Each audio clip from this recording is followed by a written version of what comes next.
అమ్మా మీరు ఎక్కడి నుండి స్టార్ట్ చేశారమ్మా? తొలిపావంచి నుంచి స్టార్ట్ చేశామండి. ఎన్ని గంటలకు స్టార్ట్ చేశారు? 9:30. అసలు ఈ రోజు ప్రత్యేకత గురించి మీరు ఒకసారి చెప్తారా మీ నోటితో? అవునండి.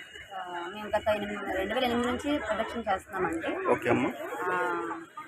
ఇప్పుడు స్వామివారి గురు పౌర్ణమి ప్రదక్షిణ, ఆషాఢ గిరి పౌర్ణమి ప్రదక్షిణ. ఓకే.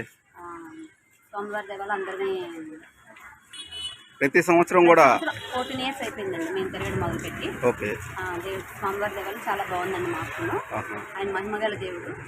ఈ గిరి ప్రదక్షిణ ఈ 14 ఏళ్ళలో నేను చూసినప్పటి నుంచి జనం పెరుగుతూనే ఉన్నారండి. స్టార్టింగ్ లో చూసినప్పుడు 2 లక్షల మంది ఉండేవాళ్ళు. లాస్ట్ ఇయర్ 5 లక్షల వరకు అయ్యారు. ఈ సంవత్సరం కూడా పెరుగుతారని అనుకుంటున్నామండి. మీరు ఎక్కడి నుంచి వచ్చారు? ఎందుకన్నా? మేము దువ్వాడ అండి. దువ్వాడ నుంచి ప్రతి సంవత్సరం కూడా ప్రతి సంవత్సరం కంపల్సరీగా కంపల్సరీ వస్తున్నాం. ఓకే. మీకు అప్పటి నుంచి బాగుంది కదా సంవత్సరం? ఆర్థికంగాను, ఆరోగ్యంగాను, వ్యాపారం పరంగాను, అన్ని విధాలుగా, కుటుంబ క్షేమం పరంగాను స్వామివారి దేవాలయం మేము అందరం బాగున్నామండి.